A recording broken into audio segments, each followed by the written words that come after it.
सर्व भावी शिक्षकांना माझा नमस्कार आणि आपल्या YouTube चॅनलवरती मी तुम्हा सर्वांचं मनापासून स्वागत करतो. मित्रांनो, के-व्ही-एस आणि एन-व्ही-एसमध्ये असलेला एक महत्त्वाचा विषय म्हणजे कम्प्युटर, जो 60 मार्क्ससाठी विचारला जातो. तर या विषयाची तयारी आपण प्रश्न उत्तरांच्या स्वरूपात पाहणार आहोत आणि सोबतच थोडक्यामध्ये त्याचं स्पष्टीकरण सुद्धा घेणार आहोत. तर व्हिडिओला सुरुवात करूया. पहिला प्रश्न आहे, संगणकाचा मेंदू कोणता? बघा, 4 ऑप्शन आहेत. तर संगणकाचा मेंदू म्हणजे ज्यामध्ये सर्व क्रिया चालतात, जसे की गणितीय क्रिया चालतात, कंट्रोल युनिट असते, तर तो आहे सी-पी-यू. हा आहे संगणकाचा मेंदू. मग बाकीचे माऊस काय? माऊस हे एक इनपुट डिव्हाइस आहे. त्यानंतर कीबोर्ड हे सुद्धा इनपुट डिव्हाइस आहे आणि मॉनिटर हे सुद्धा हे आउटपुट डिव्हाइस आहे. ठीक आहे. मग आता सी-पी-यूमध्ये सी-पी-यूचे वेगवेगळे भाग असतात. ठीक आहे. सी-पी-यूचे मुख्य 3 भाग आहेत. पहिला आहे ए-एल-यू म्हणजे central arithmetic and logic unit, त्यानंतर सी-यू कंट्रोल युनिट आणि रजिस्टर. तर या सीपीयूला संगणकाचा मेंदू सुद्धा म्हणतात, हे आपल्याला माहितीच आहे. ठीक आहे. त्यानंतर एएलयूचे काम काय बघा, एएलयू मध्ये सर्व गणितीय क्रिया चालतात, जसे की प्लस मायनस गुणाकार भागाकार. त्यानंतर सर्व तार्किक क्रिया चालतात. एएलयू मध्येच डाटा हा प्रोसेस केला जातो. त्यानंतर सीयू कंट्रोल युनिटचे कार्य काय, संपूर्ण सिस्टीम नियंत्रित करतो. त्यानंतर इन्स्ट्रक्शन कसे चालवायचे ते ठरवते. आणि हा जो फ्लो असतो, इनपुट त्यानंतर आपण दिलेले इनपुट त्यावर नंतर कम्प्युटर प्रोसेस करते आणि शेवटी आपल्याला आउटपुट देते. तर या सर्वांचं काय करतो, फ्लो कंट्रोल करतो. आणि हा प्रश्न बऱ्याच वेळा आलेला आहे, रजिस्टर. तर हे काय, सीपीयू मधील अत्यंत वेगवान छोटी मेमरी युनिट आहे.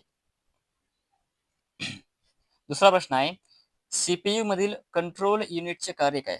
आताच आपण पाहिलं सीपीयू काय करतो, सर्व ठीक आहे सर्व ऑपरेशन्सवर नियंत्रण ठेवतो. ठीक आहे, सर्व ऑपरेशन्सवर काय करतो, कंट्रोल करतो. बघूया पुढचा प्रश्न. संगणकात तात्पुरती मेमरी कुठे ठेवली जाते? तर तात्पुरती मेमरी कोणती आहे बघा, ही आहे रॅम. ठीक आहे, रॅम म्हणजेच काय, तर रॅन्डम ॲक्सेस मेमरी. यालाच प्रायमरी मेमरी सुद्धा म्हणतात रॅमला. आणि ही कशी असते, होलाटाईल असते.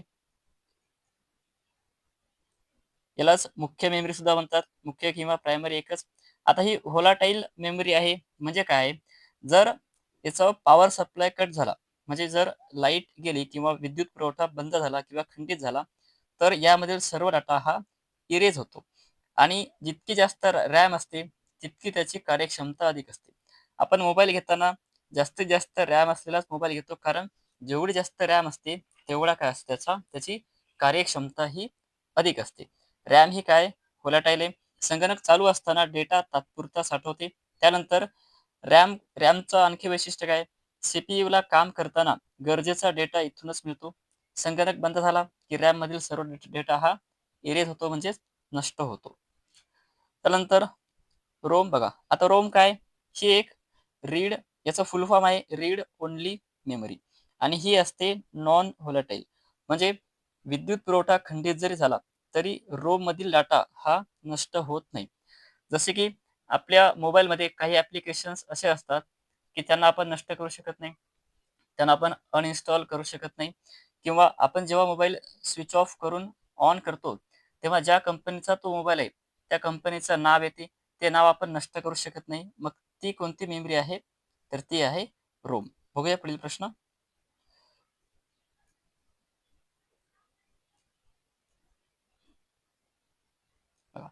प्रोग्राम सुरू होताना कोणती मेमरी वाचली जाते? आत्ताच मी सांगितलं, प्रोग्राम सुरू होताना म्हणजे मोबाईल आपण ऑफ करून जेव्हा चालू करतो तेव्हा मोबाईल सुरू होतो, म्हणजे प्रोग्राम सुरू होतात. तर कोणती मेमरी वाचली जाते, रोम. रोम म्हणजेच रीड ओनली मेमरी. आणि ही कशी आहे, ही एक स्थायी मेमरी आहे, म्हणजेच जी नॉन व्होलाटाईल मेमरी आहे. नॉन व्होलाटाईल म्हणजे विद्युत पुरवठा खंडित जरी झाला तर यामधील डाटा हा नष्ट होत नाही. आता रोमचे काही मुख्य प्रकार प्रकार पेपरला विचारले जातात. जसं की पहिला आहे हा पी रोम. पी म्हणजेच प्रोग्रामेबल रीड ओनली मेमरी. आता या पी रोम मधील डाटा हा आपल्याला कधीही नष्ट करता येत नाही. परंतु दुसरा एक प्रकार आहे याचा, ईपीरोम. ई म्हणजे erasable programmable read only memory. आता इरेजेबल आहे ठीक आहे. यामधील डाटा आपण नष्ट करू शकतो, पण कशाच्या सहाय्याने?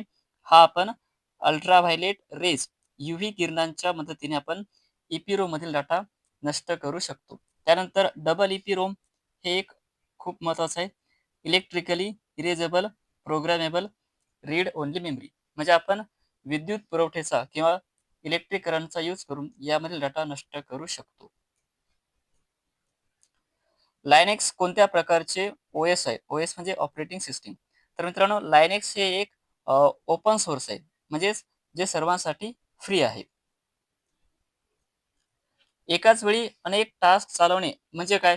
तर एकाच वेळी अनेक म्हणजेच काय? मल्टीटास्किंग. PDF तयार करण्यासाठी कोणते सॉफ्टवेअर वापरले जाते? हे आपल्याला सर्वांना माहितीच आहे. Adobe Acrobat. इंटरनेटचा शोधकर्ता कोण? आता बघा मित्रांनो, इंटरनेटचं सुरुवात जी झाली ती कशाद्वारे झाली? तर अमेरिकेतील जी एजन्सी आहे, ठीक आहे, म्हणजे सुरक्षा यंत्रणा, यांनी अगोदर ती सुरुवात केली. कशासाठी? तर त्यांच्या जे जवान आहेत, आर्मी आहेत, त्यांच्यामध्ये कम्युनिकेशन प्रॉपर होण्यासाठी. इंटरनेटचे जे मुख्य शोधकर्ता आहेत, हे आहेत विंडसर्फ. हे बघा, हे आहेत विंडसर्फ. विंडसर्फ आणि त्यांचे मित्र पॉलन कान या दोघांनी मिळून इंटरनेटचा शोध लावला. तर सुरुवातीला जे इंटरनेट आहे, तिचा जनक कोण होता? तो होता आर्पानेट. व्हेरी व्हेरी IMP आहे मित्रांनो हे. सुरुवातीला इंटरनेट नव्हतं. मग सुरुवातीला काय होतं? तर हे ARPANET होतं. ARPANET म्हणजेच काय? Advanced research projects agency network, जी कुठे होती? अमेरिकेमध्ये होती. मग आता शोध तर लागला. मग सुरुवातीला यांनी जो मेसेज पाठवला, तो होता लॉग इन. परंतु लॉग इन हा मेसेज जेव्हा पाठवला, तेव्हा तो पूर्ण न जाता तो फक्त लॉग एवढाच गेला. म्हणजे इथे यांनी जो प्रोटोकॉल वापरला होता, तो प्रोटोकॉल होता NCP. NCP म्हणजेच नेटवर्क कंट्रोल प्रोटोकॉल. तर हे प्रोटोकॉल इथे फेल झाल्यामुळे नंतर मग विंड सर्फ आले आणि त्यांनी जे प्रोटोकॉलचा शोध लावला, तो होता TCP/IP. हे खूप महत्वाचं आहे. TCP/IP. TCP म्हणजे ट्रान्समिशन कंट्रोल प्रोटोकॉल आणि IP म्हणजेच इंटरनेट प्रोटोकॉल. ठीक आहे. आता इंटरनेट प्रोटोकॉल IPचं काम काय? तर आपण जो मेसेज पाठवतो, तो सोर्स पासून डेस्टिनेशन पर्यंत, म्हणजे सोर्स म्हणजे आपण पाठवणारा आणि डेस्टिनेशन म्हणजे ज्यांना आपल्याला पाठवायचं आहे ते, तिथपर्यंत मेसेज पोहोचवण्याचं काम IP करते. परंतु TCP काय करते? तर हा जो मेसेज आहे, हा मेसेज सुरक्षित पाठवण्याचं काम TCP करतो. म्हणजे हे एक कनेक्शन ओरिएंटेड आहे. जोपर्यंत मेसेज सुरक्षित ठिकाणी पोहोचत नाही, तोपर्यंत त्याची सुरक्षा करण्याचं काम हे कोण करते? TCP करते. ठीक आहे. आणि TCP जे आहे, हे एक OSI मॉडेलच्या ट्रान्सपोर्ट लेयरवर काम करते. OSI मॉडेलमध्ये एकूण लेयर किती असतात? 7 असतात. बघूया पुढील प्रश्न. WWWचा शोध कोणी लावला? तर याचा शोध लावलेला आहे टिम बर्नर्स-ली यांनी. MS वर्डमध्ये बोल्डसाठी शॉर्टकट की कोणती? आता आपल्या पेपरला NVS आणि KVSच्या पेपरला 2 ते 3 प्रश्न, ठीक आहे, मॅक्सिमम 2 प्रश्न हे शॉर्टकट कीवर येऊ शकतात. म्हणजे 2 प्रश्न किंवा 6 मार्क. 2 प्रश्न म्हणजेच 6 मार्क. ठीक आहे. तर कंट्रोल C म्हणजे कॉपी आहे. ठीक आहे. बोल्डसाठी काय असणार? Control plus B. त्यानंतर कंट्रोल V म्हणजे पेस्ट, कंट्रोल Y म्हणजे रिडू, झेड म्हणजे अंडू. म्हणजे आपण जर एखादी क्रिया केली, ती आपल्याला कॅन्सल करायची असेल, तर कंट्रोल प्लस झेड. डी म्हणजे डायलॉग बॉक्स. डायलॉग बॉक्स यामधून आपण फॉन्ट साईज किंवा आकार कमी जास्त करू शकतो. आणि कंट्रोल एक्स, हे इथे बऱ्याच जणांचं कन्फ्युजन होते. तर कंट्रोल एक्स म्हणजेच काय? कट करण्यासाठी याचा उपयोग होतो. लॅनचा फुल फॉर्म काय? मित्रांनो, आता लॅनचा फुल फॉर्म म्हणजेच काय? Local area network. लॅनचा हा फुल फॉर्म आहे. आता हा लोकल एरिया नेटवर्क याचा वापर कुठे होतो? तर याचा वापर आपण रूममध्ये, त्यानंतर बिल्डिंगमध्ये, एक एक कम्प्युटर दुसऱ्या कम्प्युटरला जोडण्यासाठी, शाळेमध्ये आणि ऑफिसमध्ये याचा उपयोग होतो. याची जी रेंज आहे, ही जवळपास किती असते? 1 किलोमीटर असते. बघूया पुढील प्रश्न. IP ॲड्रेस किती बीटचा असतो? बघा. पण कोणता? IP ॲड्रेसचे प्रकार 2 आहेत. एक असतो IPv4 आणि एक असतो 6. तर IPv4 हा असतो 32 बिट्स ठीक आहे. आणि IPv6 असेल तर तो असतो 128 बिट्स. आणि यामध्ये दुसरा एक प्रकार असतो मॅक ॲड्रेस. तर हा मॅक ॲड्रेस म्हणजे मीडिया ॲक्सेस कंट्रोल. ठीक आहे. मॅक ॲड्रेस म्हणजे मीडिया ॲक्सेस कंट्रोल असतो. तो असतो 48 बिट्सचा. आता यामध्ये IP ॲड्रेस आणि मॅक ॲड्रेस हे 2 शब्द आलेत. मग IP ॲड्रेस काय असतो? तर आपला जो डिव्हाइस आहे, त्या डिव्हाइसची इंटरनेटवर असलेली ओळख म्हणजे IP ॲड्रेस असते, जी व्हर्चुअल असते. आणि मॅक ॲड्रेस म्हणजे हा एक भौतिक किंवा फिजिकल ॲड्रेस असतो. म्हणजे एखादा मेसेज जर आपल्याला एखाद्या डिव्हाइसवर पाठवायचा असेल, तर त्या डिव्हाइसचा फिजिकल ॲड्रेस हा आपल्याला माहिती असतो किंवा माहिती पाहिजे तरच आपण त्याला पाठवू शकतो. आता मॅक ॲड्रेस हा 48 बिट्सचा आहे. 48 बिट्स म्हणजे किती बाईट? 48 बिट्स म्हणजे 6 बाईट. ठीक आहे. आणि मॅक ॲड्रेस हे OSI लेयरच्या डेटा लिंक लेयर म्हणजे जी दुसरी लेयर असते त्याच्यावर काम करतो. आता बीट म्हणजे काय हे आपण पुढील प्रश्नात बघूया. बघा, संगणकातील 1 बाईट म्हणजे किती? आता 1 बाईट म्हणजे 8 बिट्स आणि बीट म्हणजे हे बायनरी डिजिट असतात. बायनरी डिजिट म्हणजे 0,1. त्यानंतर हा एक IMP आहे. 1 निब्बल म्हणजे 4 बीट. ठीक आहे. 1 निब्बल म्हणजे 4 बीट. तर मग 1 बाईट म्हणजे 2 निबल. कारण 1 बाईट म्हणजे किती बीट? 8 बिट्स. त्यानंतर पेपरला या टेराबाईटपर्यंत जास्तीत जास्त प्रश्न येतात. ठीक आहे. तर मग 1 किलोबाईट म्हणजे 1024 बाईट्स. 1 मेगाबाईट म्हणजे 1024 किलोबाईट. 1 गिगाबाईट म्हणजे 1024 मेगाबाईट. 1 टेराबाईट म्हणजे 1024 गिगाबाईट आणि 1 पेटाबाईट 1024 टेराबाईट. ठीक आहे. आता हे बायनरी आहे बघा. आता आपल्याला वाटत असेल की 1 KB म्हणजे 1000 बाईट्स असं का नाही? कारण हे बायनरी डिजिट आहे. बायनरी डिजिट असल्यामुळे ते 1024 यामध्येच लिहिता येते. बघूया पुढील प्रश्न. फाईल डिलीट केल्यावर ती कुठे जाते? आता हे सर्वांना माहिती आहे. आपण एखादी फाईल, एखादा फोटो जर डिलीट केला तर तो रिसायकल बिनमध्ये जातो.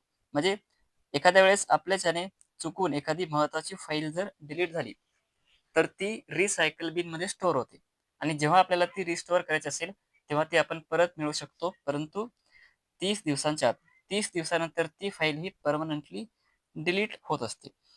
आता यामध्ये रॅम तर आपल्याला माहिती आहे, रँडम ॲक्सेस मेमरी म्हणजेच याला मुख्य मेमरी म्हणतात. ही कशी असते? व्होलाटाईल असते. व्होलाटाईल असते म्हणजेच काय? विद्युत पुरवठा खंडित झाल्यानंतर यामधील डाटा नष्ट होतो. रोम काय? ही एक रीड ओन्ली मेमरी आहे. ठीक आहे. आणि बायोस काय? तर हे बेसिक इनपुट आउटपुट सिस्टीम. मित्रांनो, फुल फॉर्मवर सुद्धा 2 प्रश्न, 2 ते 3 प्रश्न येऊ शकतात. बघूया पुढील प्रश्न. अँड्रॉइड हे कोणत्या कंपनीचे OS आहे? Operating system. तर अँड्रॉइड जे सर्वांसाठी फ्री आहे, मोफत आहे. हे कोणाचं आहे? Googleचं आहे.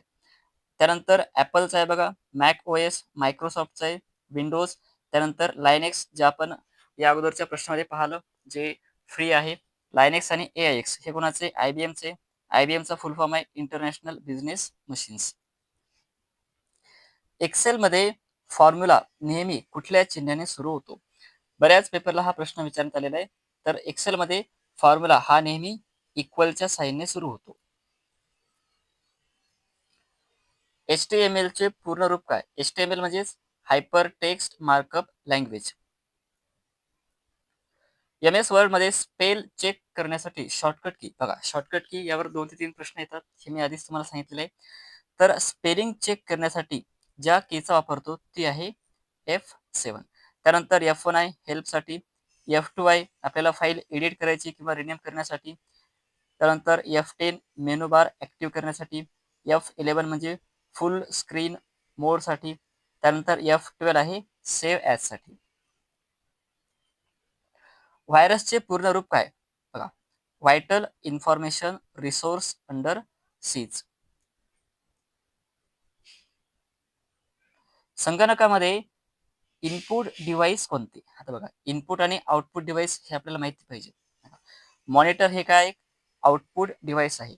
त्यानंतर प्रिंटर हे इनपुट आहे बघा. आता प्रिंटर हे इनपुट नाही, सॉरी, प्रिंटर हे आउटपुट आहे. प्रिंटर हे आपल्याला सॉफ्ट कॉपी हार्ड कॉपीमध्ये कन्व्हर्ट करून देते. मग इथे इनपुट कोण आहे? तर स्कॅनर आहे. बाकी मॉनिटर, प्रिंटर आणि स्पीकर हे काय आहेत? हे आहेत आउटपुट डिव्हाइस. ठीक आहे. बघा, इनपुट डिव्हाइस आणखी कीबोर्ड आहे, माऊस आहे, मायक्रोफोन आहे, जॉयस्टिक आहे. जॉयस्टिक हे गेमिंगसाठी वापर केला जातो. त्यानंतर वेबकॅम आहे, म्हणजे डिजिटल कॅमेरा. त्यानंतर लाईट पेन, डी-सी-आर. डी-सी-आर म्हणजे बारकोड रीडर. त्यानंतर आता बघा, ही जे टच स्क्रीन आहे, आपल्या मोबाईलचा जो टच स्क्रीन असतो, हे इनपुट आणि आउटपुट या दोघांचंही कार्य करतो. आपण एखादी इन्स्ट्रक्शन देतो, तेव्हा त्यानंतर आपल्याला एक पेज ओपन होते. मग ते काय असते? आउटपुट असते. इंटरनेटची सुरुवात भारतात कधी झाली आणि पॅन म्हणजे पर्सनल एरिया नेटवर्कची रेंज किती? या 2 प्रश्नांची उत्तरे तुम्हाला कमेंट बॉक्समध्ये सांगायची आहेत.